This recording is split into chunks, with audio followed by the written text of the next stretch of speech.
So guys, northern Nigeria appears to be a breeding ground for terror groups. Now take a look at this headline and it says, new terror group Mahmuda emerges in north-central Nigeria and has spied over 15 vigilantes and other people. So guys, it appears groups that could not carry out all their terror activities in different countries are now heading to Nigeria. They know that in Nigeria they are going to be accommodated. The security agencies will not go hard on them. They have other people that they can easily recruit, and because there are already more terror groups in Nigeria, why not? Let's go there and meet them. It's really unbelievable that in the midst of all this, the Nigerian army continues to grant pardon to Bokoharam members. In case you don't know, like 2 or 3 days ago, there was this headline of over 290 Bokoharam fighters were granted amnesty. Not just amnesty, they were de-radicalized, they were rehabilitated, and they said they were ready to be, reintroduced into the society. So Nigeria is a place where these people can just go against the citizens, by the citizens, and at a certain time they will say they have repented. They will be granted pardon, use taxpayers' money to feed them, take care of them, and then release them back. And somebody asked a question, a human rights lawyer asked a question, what happens to their victims?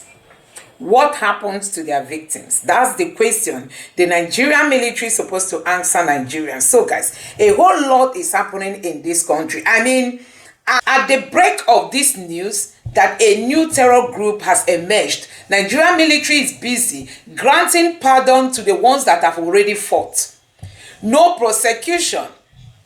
Nobody is being punished. Many children have been rendered fatherless. Many women have been rendered widows. So many things going on in this country, and Boko Haram members can easily be granted pardon.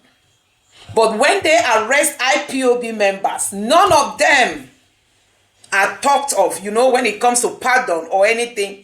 And moreover, is there any crime they committed? They said they are agitating for Biafra, which is not a crime.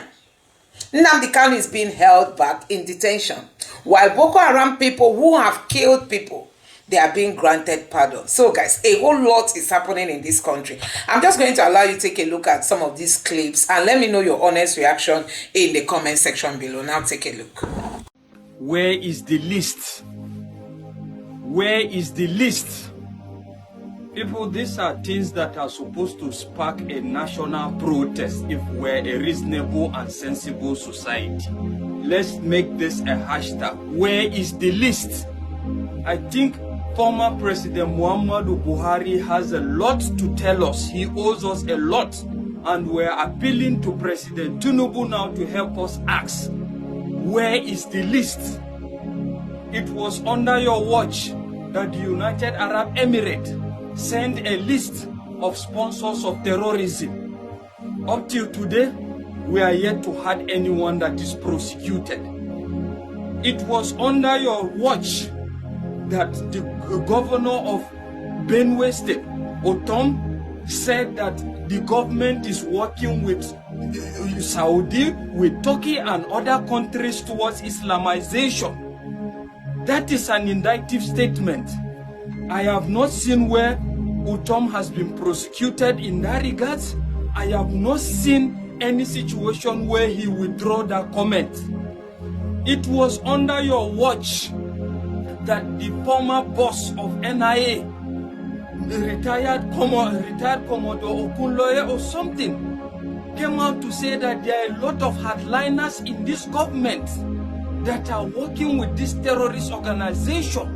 People in the government that are working sponsors of this terrorism. The man is still alive. We're yet to see the list or hear any name mentioned in that regards. Nobody is yet to be prosecuted. Where is the list? Where is the list? See, the solution to our problem is already in the public domain. But what we keep doing is when it comes, it attracts momentum and all of a sudden is swept under the carpet. That is what we have been doing. but the solution is here. Hashtag, where is the list? It was still under your watch that Obida Melafia of blessed memory came out to say that there is even a sitting governor that is a commander in this terrorist act. Where is the list? People, where is the list? Help me ask, where is the list? And to President Tinubu, if you can't provide that list to us, who want to assume you are colluding with the system as well. Where is the list, people? Hashtag, where is the list? Where is the list? It's affecting all of us. These are poor people. The thing that pains me most, Mr. Olo, is that these are poor people. Most of these people killed and displaced. They are innocent. They just go about their business. They go about their farm. And then these people sponsored by some Nigerians and international community. They bring in these things in order to displace our people and cause us to go through the pain that we're going through. And at the end of the day, you go to the IDP, you find 3,000, 5,000 in one tent, in their own territory, in their own land. I feel the pain. And all I'm asking is, the federal government should give us the liberty. I am ready, even as a clergyman, I'm ready to join with the locals for us to deal with this thing, because all of us Nigerians, we must join. And Nigeria is the only nation we have. America is not my country. Britain is not my country. No any other nation is my country. Nigeria is my country. We are politicizing this thing, using it as a religious instrument. Okay, we look at them. Okay, they are Muslims attacking Christians, like what is happening on the Plateau. The majority of the people are Christians. But when we take religion out, any criminal is a criminal, whether it's a Christian or it's a Muslim, whether it's a Fulani or a kanu or Igbo, a criminal is a criminal. Okay. The Bible says, he that kills by the sword shall also die by the sword. We can't be greater than God. Nigeria is in a war. It's a war. These recent attacks indicate the highest level of inhumanity to humans expressed by terrorists. We frown at the situation where harmless, innocent children and women in the dead of the night by faceless terrorists armed with sophisticated weapons will be defined as a communal misunderstanding or crisis. Emphatically, let the whole world know that the communal misunderstanding or crisis is not the case on the Plateau. He also called on security agencies to ensure those responsible for the violence are brought to justice. Citizens are butchered in their numbers on a daily basis without concrete measures to stop the killings. Our communities are under constant siege, and unless and until the government takes deliberate and decisive measures to end this massacre, the future will remain bleak. Representatives from the affected communities expressed their gratitude to Khan for their support during this difficult time. I thank God, Christians all over the country, Christians all over the world. In our pain, it has become their pain. Because of the vulnerability of our areas, the criminals are there on the rocks, are there on the hills. They are known, they are seen.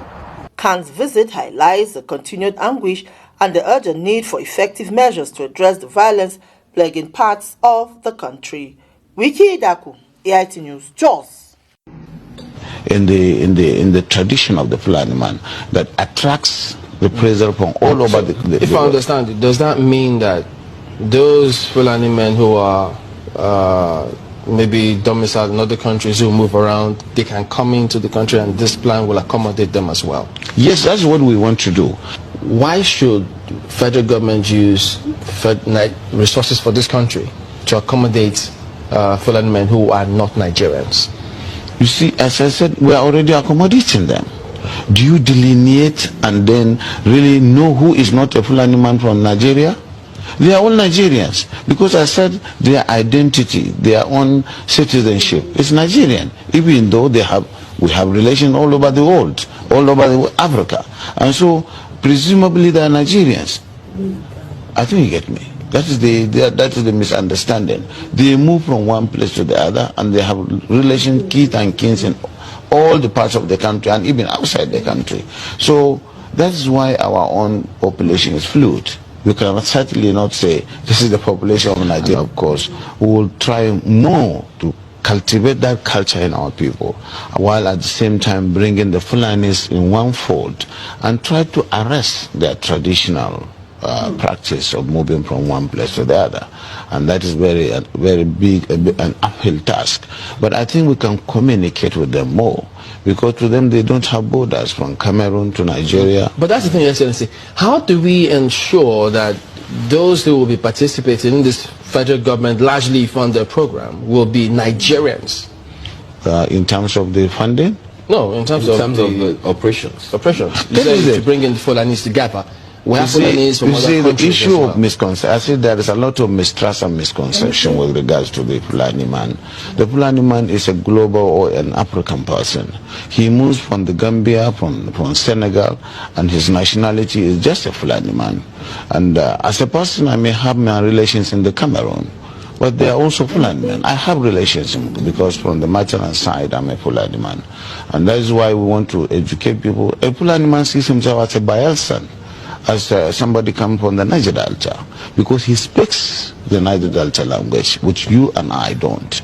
And of course, we would have to just take this as part of our own heritage, something that is African, and that we cannot just close the border and say the Fulani man is just a Nigerian or this. No. In most cases, the crises are precipitated by those outside Nigeria. When there is a reprisal, it is not the Fulani man within Nigeria that causes it. It is that culture of getting revenge, which is embedded in the tradition of the Fulani man, that attracts reprisal from all over the If I understand it, does that mean that those Fulani men who are maybe domiciled in other countries, who move around, they can come into the country and this plan will accommodate them as well? Yes, that's what we want to do. But it has to be done through sensitization, telling them you have to buy in the project, and you use the language, the culture itself to be able to convince them, away from the mistrust where the whole system of transhumance or pastoralism is criminalized. You will understand the reason why people are concerned, because of all the security issues that have been happening over time. So if that... These forests are there anyway. If you don't occupy them and create a colony out of them, they create places for the criminals. And today, that's why you have the Zambeza forest, because it is not being utilized. But Your Excellency, much as yes, I mean, they are fantastic. We have met a lot of them who are Fulanis as well. But the concern too is, why should federal government use resources for this country to accommodate Fulani men who are not Nigerians? You see, as I said, we are already accommodating them. Do you delineate and then really know who is not a Fulani man from Nigeria? They are all Nigerians, because I said their identity, their own citizenship is Nigerian, even though we have relations all over the world, all over Africa. You know, I often say that whenever you refuse to do the right thing, you have pushed the knob that will trigger the happening of the wrong thing. In other words, whenever you refuse to do the right thing, you have done the wrong thing. The polity in this country is terrible. The political structure of Nigeria is terrible. Those in leadership positions in Nigeria are terrible people who refuse to do the right thing. How can Fulani, a group of people from the Sahel, who migrated into this geographical sphere that is called Nigeria, now give an indigenous people ultimatum to vacate their land, that they, Sahelians, may take possession of that land? It's crazy. It is unacceptable. But then you look at it. Bible says that whatsoever a man soweth, the same he shall reap. The Bible says as long as the earth endures, sowing time and reaping time will never cease. And I say life is faithful. It gives back to you what you gave to it.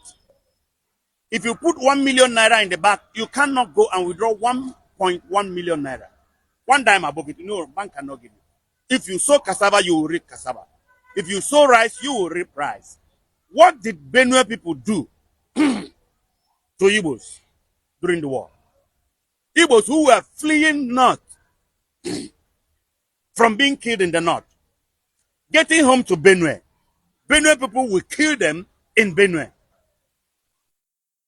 And so the blood of innocent Igbos massacred by Benue people has been speaking to God for vengeance against Benue people. And God is a God of vengeance. People think they can do something and get away with it. No. Once you do wickedness, Bible says, evil shall slay the wicked. Now, so if you do evil, if one day you have just put some money in the bank, one day you go back and take it. If you do evil, you have just sown something, a day is coming, you will reap it. My pain now is the 13 Igbo communities created into Benue. They should find a way and vacate there. Because hell is coming on Benue. Now, the killing there has been so much since Buhari, the Fulani, came into power.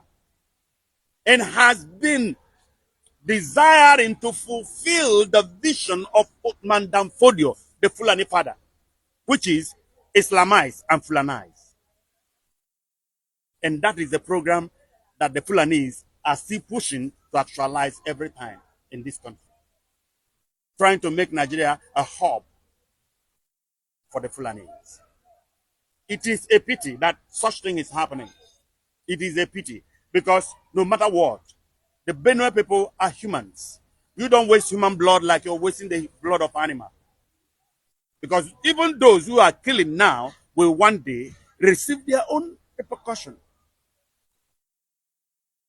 That is the situation. And that's why I keep saying it. Nigeria will never prosper. Nigeria will never grow.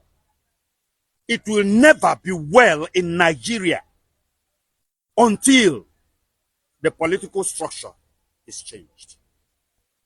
How do you mean the political structure is changed? You mean removing APC for another party to take over? It's not about political party. It's about the political structure.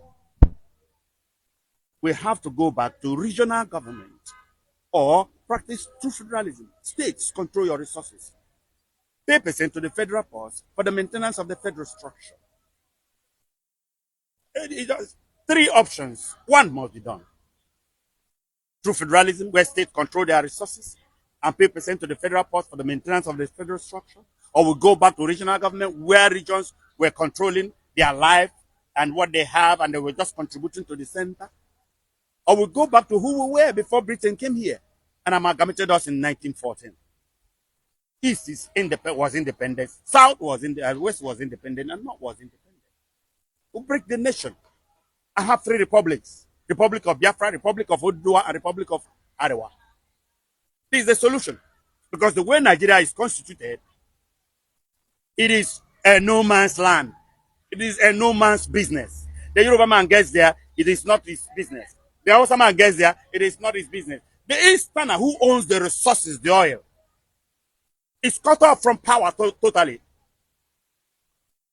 And so the oil, since it doesn't belong to the West, West can mess it up. Since it doesn't belong to the North, North can mess it up. And they sit on power with the help of Britain. So that is the problem. The political structure is the problem. And this problem will continue unabatedly.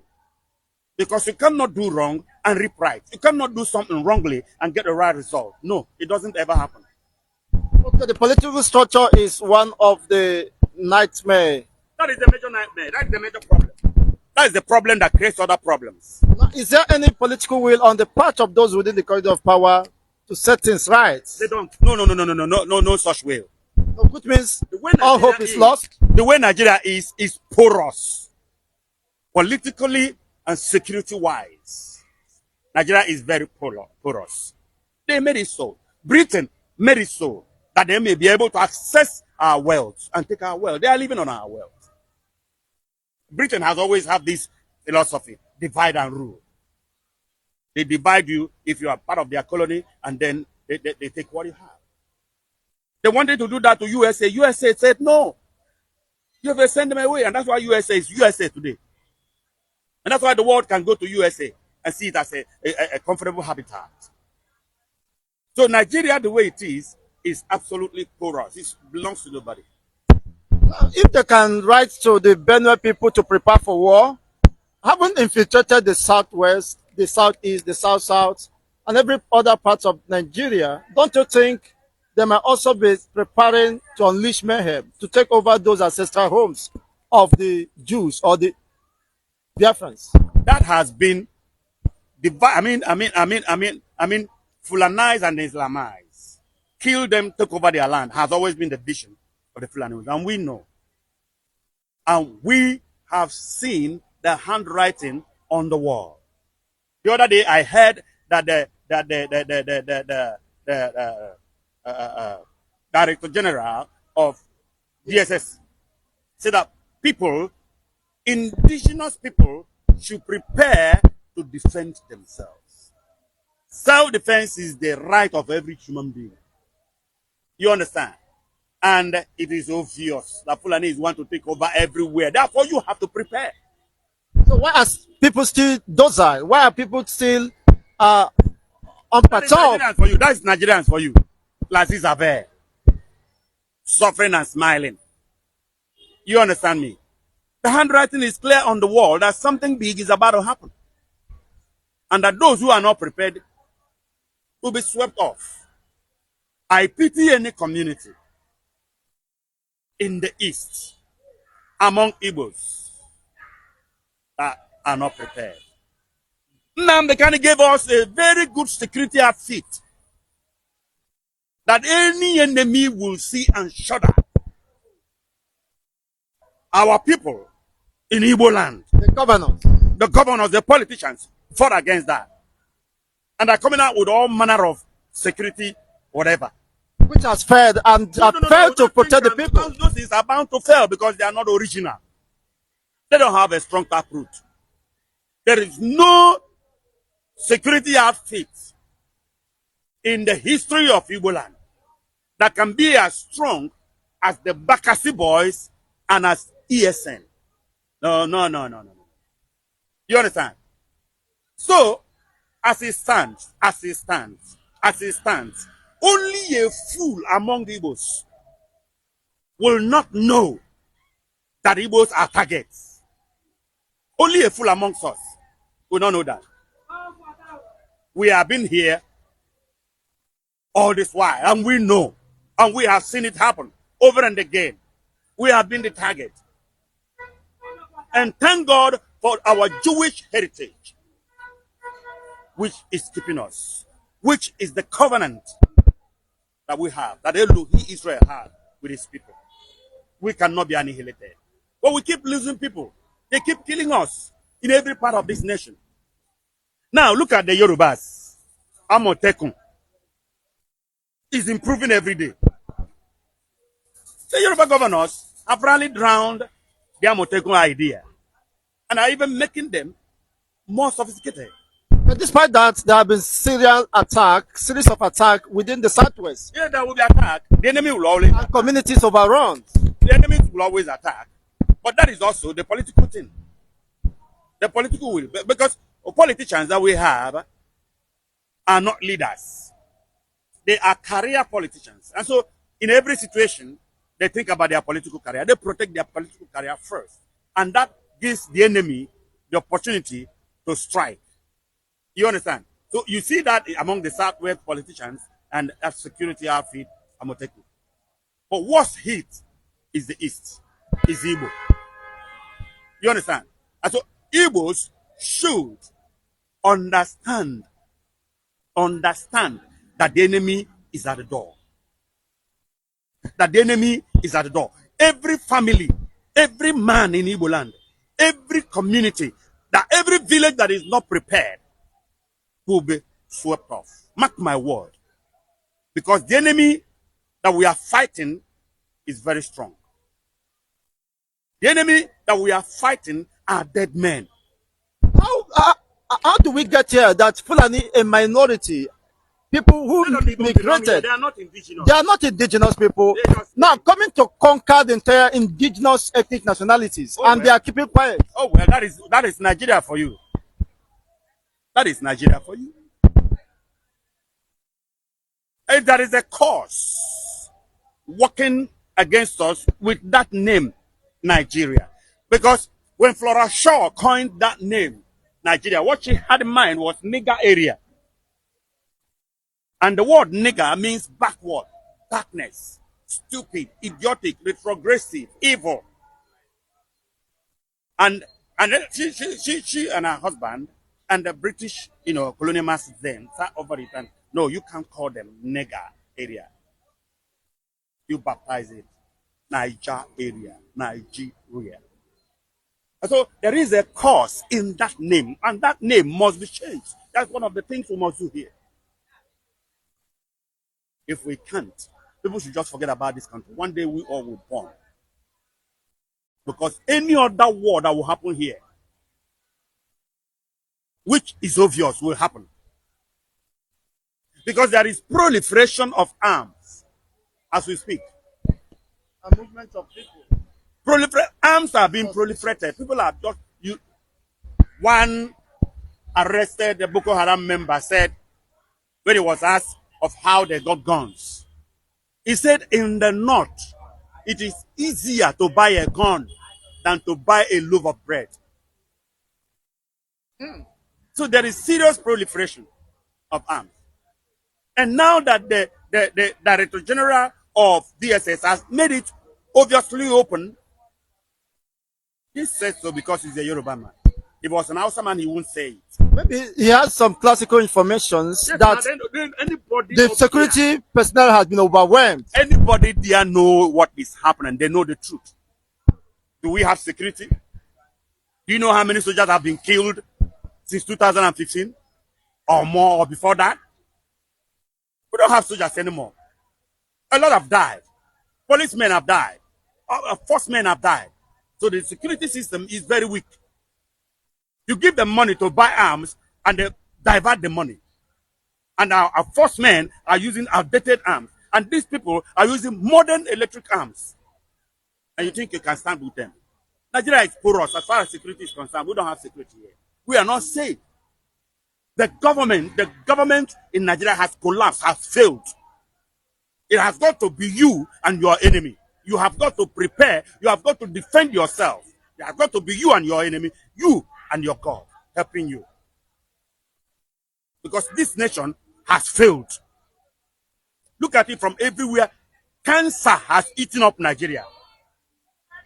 Spiritual cancer, financial, political cancer has eaten up this country. So, everyone has got to prepare. Go home and prepare. As you're walking on the street, you're not safe. As long as the Fulani is here, you are not safe. The Fulani can do anything. They can kill anybody. Killing human being is nothing to them. And would the educated Fulanis tell me they don't know? They know. Studies say uneducated people that kill people, and they know.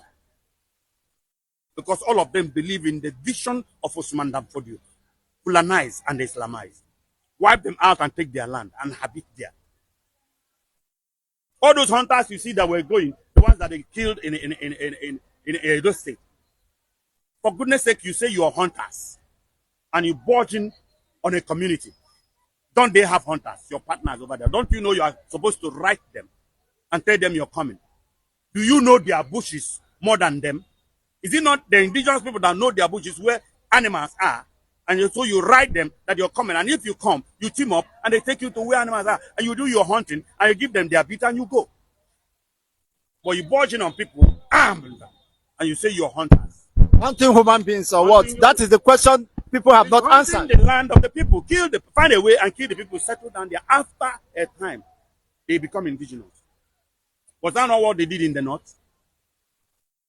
And have overpowered indigenous Hausa people. So there is danger in the land. Absolute danger. What we must understand is the Fulanis are intentional in their conquests. They can never be mistaken for it. And I'll give you a proof. The Fulanis are intentionally with Islam, jihadism, conquest, conquering people, taking people's land. They are not shying from it. El-Rufai, Bashir El-Rufai, the son of Nasir El-Rufai, who we can as well say he is Malam El-Rufai spokesperson, came out and said that any man that dares challenge a Fulani man will be unalived. He said this and he mentioned a specific region in this country. He said Southern Kaduna will be wiped out because they continue to kill, to unalive Fulani elders. And he was not called for questioning. I have told you that these people are intentional. And they became intentional the very first day Usman Danfodio stepped his foot into Nigeria. In 1804, he told them, he gave them a marching order. He said, listen, Nigeria is your estate. So therefore, you must take power. When the British were about to go, the British saw the intentionality of the Fulanis. He said, listen, guys, you have to occupy the Nigerian military, you have to occupy the Nigerian Air Force, you have to occupy the Nigerian police force. Because we know that you people are intentional about power. Have you checked the records? Before you count one Yoruba man, you don't count 10 Fulani man. Before you count one Igbo man, you don't count 30 Fulani man. So, when 30 elders who are uneducated on a large scale, but wielding an AK-47, tell me what your pen wants to do. They go, don't buy you finish before you go talk, say you be educated man. The Nigerian contraption has been tailored, fashioned, okay, to benefit these people. And that is why a man has just been sentenced to death. You know his offense? A Fulani man with a cattle invaded his farm. He saw the man. He said, "Hey, what did you do for there? You didn't chop my corn." He started fighting the guy. Then the Fulani man brought out a cutlass. As he wanted to cut the guy's head, the guy dodged it, collected the cutlass in self-defense, unalive the Fulani man. All of this was well taped and recorded. The Nigerian judiciary system said that that guy should not have defended himself. That if at all, he should have run away, allowed those cattle to eat the corn. When you ask me questions like this, it only shows that you, as a follower of Biafra, should never relax. You should understand that when you begin to challenge the Fulani hegemony, there's only one fate that awaits you. Total annihilation. The Southern Kaduna people know what they saw in the last 8 years of Nasir El-Rufai and Muhammad Buhari. They know what they felt and what they got in Middle Belt. The Benue and the Plateau people, the Lantang, the Bokos, all of them, they ran.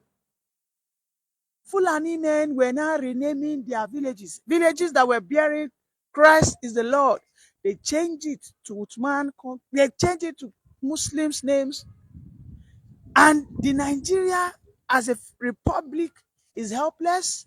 You asked me a question. You said, is Bashir El-Rufai, has he been apprehended? Who won't touch him? Say na Fulani brother where the police won't go arrest him. Or say na the Tinubu wey be say na Fulani man put him into position. One say, oh, you're going to arrest him. We have to be clear. Nigeria belongs to the Fulanis, for the Fulanis and by the Fulanis. When the Fulani man does one and goes away with it, don't try, you a Yoruba man or an Igbo man, don't try and do half. In this same country, they tell you that a repentant bandit, Lakurawa, ISWAP, has higher chances to become the president. Which is a Fulani terror group. You know. It is now their trade in stock. Nobody follow them drag them. As nobody they follow people and drag spare parts. Right now, banditry kidnapping is for the Fulanese. In the last 10 years, one of the most lucrative sector in this country is being run by the Fulani elders, which is what? Kidnapping, banditry, insurgency, gun runnings. That they said the soldier came, the army, a general came, he said, a Fulani man, we don't have to buy them, you know. All we have to do is just demilitarize them, we rehabilitate them, then we can reintegrate them back into the Nigerian soldiers. In fact, we can still put them into the Nigerian politics, wherein they become the Nigerian president before a nnamdi Kanu, who has never wielded a gun in his life. Before a person like you and I. So what I tell you is that as you and I are, if you go into the political arena, a repeated bandit, we don't buy so many people, they go vote for them. Now, considering the movements and coalition by the eastern and southwestern governors to forge a common front to fight this ISWAP and terrorist influx in the southwest, could it be said that it is a failed attempt since people under their watch is being rounded up and killed, several communities sacked? I mean, what exactly does it mean? There is no hope for the Yoruba nation? Well, talking of, limiting these conversations to the Western region is a disservice to the collective suffering of the Southerners. And when I'm talking about the Southerners, I mean the Niger Deltans. Yes, even the southeast. See what is happening in most recent time. Even in the south. Women are being raped. Some women came out in Ebonyi and Enugu State specifically to protest heavily that Fulani are raping them. In the Ondo, the Fulanis have come out to emphatically state that the forest of Oyo belongs to them. It is their ancestral right now. Oh my God. That nobody can recover it. It got to a point Shoima Kide said that, hey, these bandits are just 8 kilometers away from where I am residing. He went to commission a road around Okeogun, Barakpa. These are places that share boundaries with Ilorin and all that. Then the bandits were just 8 kilometers away. He had to run. He couldn't commission that road. What does that tell you? This is beyond whether the Yorubas. But again, I understand where you're going because the leaders of the Yorubas political structure are myopic people. Likewise, people like Peter Mba, Francis Nwafuru, people like Uzodimma. Likewise, people who are in the Niger Delta. Okay, they are all being, they are being manipulated by these Fulani people. I don't know how they do it, but it is so sad that we in the South, we claim that we're educated. You and I can agree, right? We know that these people are not supposed to be worked with. The Yorubas pride themselves to be the most educated people, which I have been questioning for the past 2 years. I have done so many programs on your channel that I question my Yorubas who could be listening to me that are we truly the most educated? Because we are not acting what we say. But that's aside. Despite our level of education, how come these people who are charlatans, who are non-entities, who are destitute, who are illiterate on a massive scale, they cannot compose one paragraph. Majority of them, but not all. Yeah, majority of them. Yet they rule over us. It is unthinkable for me. It is more like a spell. Because these guys, when we catch them, when we unveil the mask, it is a Fulani man. Not on one occasion, on multi occasions. Not 1, not 10, not 20. Nnamdi Kanu said it. The Fulani man responded that anybody that releases Nnamdi Kanu has committed treason against the Fulanis. You know what that means? Do you know what that means? That anybody that released nnamdi kanu has committed treason against Fulanis, not against Nigeria. It means that the Fulanis comes first before the Nigerian Republic. Thank you very much. Sorry, before you leave, that the forest of the Oyo belongs to the Fulanis. Are the Yorubas accepting this defeat? Well, I have to tell you that the Yorubas, most especially around that communities, I think they are beginning to accept their fate because most of them are going through what we call diplomacy association. They know them, but they're not challenging them. They are not taking the fight to them. Perhaps it will get to a point when the Fulanis will begin to sack the traditional rulers, and maybe when they start installing the emirs like they did in Ilorin, then they will rise. The last person who tried. Won't that be too late? The last person, of course, it will. But the last, and this is my state, by the way, the last man who tried to rise up, we know what the Fulani Elders leader, Buhari, who said that Fulani Elders have every right to wield gun because they are global citizens. He said that they have to wield their gun because the animals that they work with is expensive. And they have to protect themselves against cattle rustlers. When he was questioned, that was the response of Buhari to the press people. That I have rights, that my brothers have right to carry AK.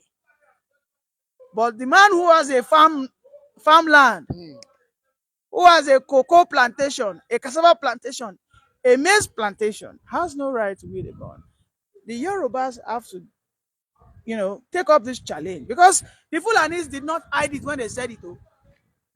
Exactly. They said it openly that the forest across the borderlines of Oyo is their ancestral land. We have to rise. Because if I do not say it, if I do not challenge them, my fellow brothers, that we are sleeping on fire. These people are not sleeping. The same thing they said they want to do in Andoni. This is the borderline between Enugu and where? Benue, southern Benue. Go to Ebonyi around the Afiko side, Ehamufu side. This side share borders with southern Benue. The same thing they said they were going to do in southern Bauchi. Today, southern Bauchi is no more a Christian area. Bauchi used to have large population of Christians. Of course. I dare you to go check it out. So it is a serious thing. The Fulanis are intentional. And at this time, all we need to do as Southerners is to read the Riot Act against these marauding Fulani elders. Thank you very much. Let me tell you that the Fulani started terrorizing the Nigerian state very day called 1804. This was the day they started the Fulani conquest, the Fulani jihadism, and ever since then they've never set back or lay down their tools or their weapons of war. Let me tell you, the Fulanis have always been the menace, the threat against the developmental strides that Nigeria should have recorded since the 1960s. Are you aware that Nigeria would have gotten our independence even as early as 1950? It was the same northern Fulanis that said that no, that we are not ready for independence.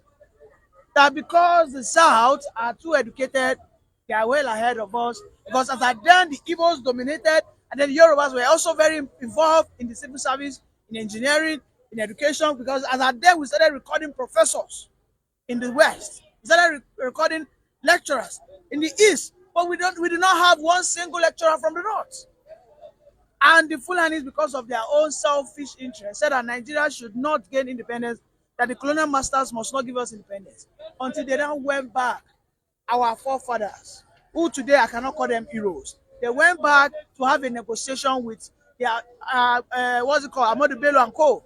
The Sardauna, they went to have a negotiation, and they told them that condition, that the only reason that they will support Nigerian government to have independence is the Fulanis must always have an upper hand, and it must be documented in the constitution. And that is how we had Sharia involved. That is how we now had that the northern region has about 19 states, while the south has less than how many? 15. The south together has less than 15. That is why in the House of Assembly, the north has the largest number, because they have planned this, and it is since 1804 these are started. These are people that were not originally Nigerians. These peoples were invaders. We can see that today they've invaded the peace of the common Nigeria. They have stolen the peace of the Middle Belt. Now they are terrorizing us in the south, in the southeast. Some days ago they attacked Eyamufu. Some days ago they attacked in Ondo. Some days ago they even attacked in Auchi. Also they attacked in Bokos in Plateau State. Everywhere there seems to be an unrest. And when you ask that simple question, if you type it on your Google, who is the major cause of insecurity in Nigeria, it will show you Fulani herdsmen. Are they ordinary herdsmen or hiding under the disguise of herdsmen, but they are militias trained for the same purpose? We can no longer categorize them as Fulani herdsmen, because the United States, there's an agency of the United States that do the categorization of terrorism group. It has categorized the Fulani herders or bandits as the fourth most deadliest terrorist group in the whole world. And yet we have a situation whereby a governor has come out to tell you and I that Fulanis are the one occupying the forest of the Nigerian territory to keep it safe. He was asked a question on the national TV. Bala Mohammed was asked a question that, are you telling us that all the Fulanis in West Africa are Nigerians? He said the Fulanis are global citizens. That if a Fulani man comes in Nigeria, that how would you know that he's not in Nigeria? That they are welcome. That in fact, they want the Fulanis to have the greatest success story by taking over the Nigerian states. That in their books of chronicles, that the best success story that they want to tell as a legacy was how the Fulani took over Nigeria. And let me tell you, this thing started in... You mean a sitting governor made this before the public? Let me tell you, he said that they have invited Fulanis to come. That this should be their citadel where they can sit. So what this means is that when Fulanis are rejected in Ghana, hope that they come to Nigeria. This is your home. Uthman Danfodio, who is your... Are you aware that Uthman Danfodio is the progenitor of Fulanis? Not only in Nigeria, progenitors of Fulanis. When he traveled all the way from Sudan down here, he dominated and he became an emperor. All right? The largest success or the largest victory that he ever had is in Nigeria. Uthman Danfodio. The largest victory Uthman Danfodio has, who is the father of Fulanis, is in Nigeria. And that is why to this very day, you can see that the Fulanis are sort of stepping over us. We have not been able to stop them even over 200 years. The Hausa people are gone. No more culture. You cannot find a Seriki in Kanu. What you find in the north will be Emir. The Seriki are now ballers, who are now confined to just maybe about 4 or 5 streets. And unfortunately, they are the original owners of Kano State, Sokoto, Zamfara, Katsina. What we are facing, this threat that we are facing is a potential preoccupation of the Nigerian state. Nobody will be exempted. Whether you are Igbo man, whether you are a Yoruba person, the agenda is the preoccupation of all the bushes first. Bala Mohammed was asked, why should the Fulanis be occupying the bushes and the forest? He said that, but by the way, even the forest, if they are not there, nobody will be there. So why shouldn't they be there? Because they are utilizing it. He was asked, what do you mean you are utilizing the forest? Shouldn't you get an approval? He said that the Fulanis are global citizens. They don't need your permission. Who made them global citizens? And why should they encroach over the western, southern regions without any approval? They have an expanse of land, and they claim to have the highest landmark in Nigeria. So isn't that enough for them to occupy? I think that who made them a global citizen or the superior citizen of Nigeria, as the case is, has been well stated and will be well proven. That without the Fulanese, we would not have gotten our independence. I think that was the first story I shared with you. The British didn't give us independence until the Fulanese agreed. I think that is clear to you now that the British made them the superiors. The British called them into a room and told them, listen, I understand you guys are not educated. You are not as educated as the South. Is that not why we have the quota system? Is that not why we have the Federal Character Commission? Is that not why we have in the past, whereby they said that the South is too educated, the South has occupied all the civil service? When Ahmadu Bello and Tafawa Balewa, when they started their northernization campaign, they said that all the Igbos must go back, that they cannot be occupying the civil service. And meanwhile, when the Igbos were in charge, when the Yorubas were in charge, Nigeria was extremely good. It was when we started injecting their incompetence into the system, everything became so corrupt. It is because of them that nnamdi Kanu today is incarcerated unjustly. It is because of these same Fulanese. Bashir Ahmed, the former special advisor on media to Buhari, came out and said that anybody that seeks for the release of freedom of nnamdi Kanu is an enemy of Nigeria. That tells you that Nigeria belongs to Fulani. Anything that does not suit Fulani, Nigeria will not work. When the Fulani are not satisfied with a decision that is to be taken, Fulani, Nigeria will stand still. Let us start from the pre-colonial era, the pre-independence era, then post-independence era. You look at the people that has ruled Nigeria the most, you know that it is Fulanese. Why are they not allowing Nigeria to be free? Because they are hegemonies, because they are oligarchs, because they are tyrants, because they are invaders, and because they want to fulfill that agenda that was set into motion by 1804. As at 1849, when Uthman Danfodio went his Waterloo in Middle Belt, when he was poisoned by the Middle Belt female warriors, then he died. That agenda has been reignited as at 2015. You can see that since 2015, the prominence, the influence of the Fulanis has been sparked. Honestly. No, between the period of 1999 to 2014, we never had issues of Fulanis. Exactly. In Nigeria. The very day Buhari came, and Buhari said that I will have the rural grazing area, Ruga. He said I will have the rural grazing area, which is what Ruga. A female senator went to the Senate House and said that the Fulani man, his way of life, nobody can change it, and he has every right to rear his cattle, move his cattle across Nigeria because he's a citizen. Nobody can challenge him. They were asked, why should your cattle be encroaching people's farmland? You know what they said? They said that they are carrying out national projects.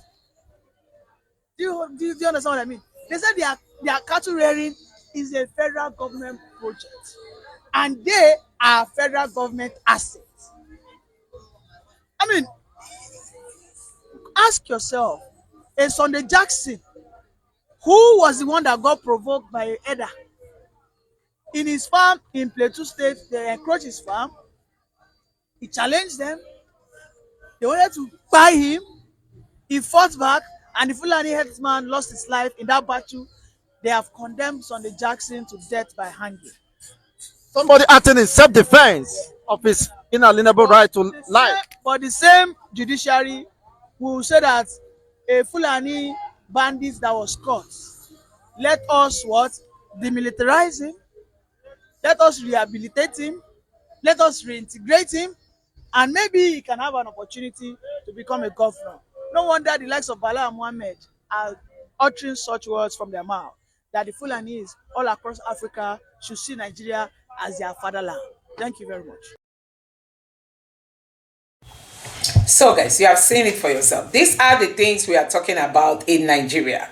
You know, in Nigeria, there is no rule of law like Dati Ahmed said. And when Dati Ahmed said, like, swear Tinubu in, end democracy after the election, people think he was just making empty noise. But you can see that everything Dati Ahmed said is playing out today. There is no rule of law. Nigeria is the only country where these people fight, and at the end of the day, they are celebrated. Look at how many IDP camps we have in Nigeria. Nobody's been prosecuted. Nobody's been questioned. Nobody's been called to order. Nobody's been punished. Nobody serves as a deterrent for others. It's only in the southeast they go and gain power. It's only in the southeast. Now, I saw Ojus Okalu who was saying Tinubu is going to complete 8 years. The Igbos have accepted being slaves in this country. Ojus Okalu, Tinubu will complete 8 years, and then it will go to the north. The north will complete 8 years. And you are thinking that before the next, how many years then? 16 years, it will come back to you. If at all you'll be alive then. Why is it that Igbo leaders are not ready to liberate the Igbos? Why is it that, what is it that Tinubu has done for the Igbos that is warranting Ojus Okalu to say that the Igbos in Abia State, that Abia is an APC state, that they are going to give it to Tinubu come 2027? In short, there is nothing one cannot do. This is the same Abia that Ojus Okalu ruled for 8 years and gave to the other Kalus and the other Ojis. All of them ruled that state. What's the name of the last governor? And left a heap of debt that Alex Oti has come to clear. Now he's coming out to say Imo people are going to vote for Tinubu come 2027 because Abia State is going to vote for Tinubu because Abia State is an APC state. Have you heard that before? So you just know that these people have got no shame. They've got no shame. They've got no shame. Despite people like Obasanjo saying Tinubu came into power without preparation, which we all know. We don't even need anybody to tell us. Emilokon, out of sleep. Emilokon, and you think it's just like that. Now, see where he has taken us to. And in case you don't know, the prices of oil is crashing, meaning that the real hardship is coming. Those in government need to get to a point where salary payment is going to be war. Share all this money they are getting. Instead of Tinubu to pay attention to fixing roads and doing the right thing, he's building coastal highway because it's going to benefit him and the family business that they are running. He's channeling more money to those, and the roads in Nigeria are in bad shapes. That's why kidnappers and all these terror guys are taking advantage of the bad roads to perpetrate evil. Now you have the Nigerian military along the roads putting roadblocks, and we've been told that they are helping terrorists to accomplish their evil acts. So guys, a whole lot is happening in this country. We don't even know where to begin. The only thing I want to tell you is that make up your mind that you are going to participate in 2027 election, whether you are at home or abroad. Just remember your family. Remember the unborn children, your unborn relatives, your own unborn children, the unborn children of your own siblings. Just remember all those children that are yet to come to this world. And you ask yourself, what kind of Nigeria are they going to come to meet? And when you think like that, it will trigger you to play your role in your own little way. Play your role, because Tinubu said he must come back. The presidency has assured that Tinubu must come back in 2027 because they know it's all going to be by rigging. Nobody today is in support of what the Tinubu's government is doing. Even the APC members know that Tinubu is a colossal failure. So guys, that is where Nigeria is today. The menace of the Fulanis, the menace of the Bokoharam members, the way this country is being led. I don't know if there is any other country like Nigeria in the whole world where you see evil, you live evil. And you go for innocent people. The Southeast, I don't even know the legs with which the military went to the Southeast to ask them to join the Nigerian military. With which leg did they go to the Southeast to ask the South? I heard they were able to get 200 people who joined them. Anyway, those ones are going to be used as scapegoats. Let me know your thoughts in the comment section below. Please don't forget to subscribe to the channel, turn on the notification bell. Please give this video a like so that YouTube can recommend it to others. And drop your thoughts in the comment section below. Thank you.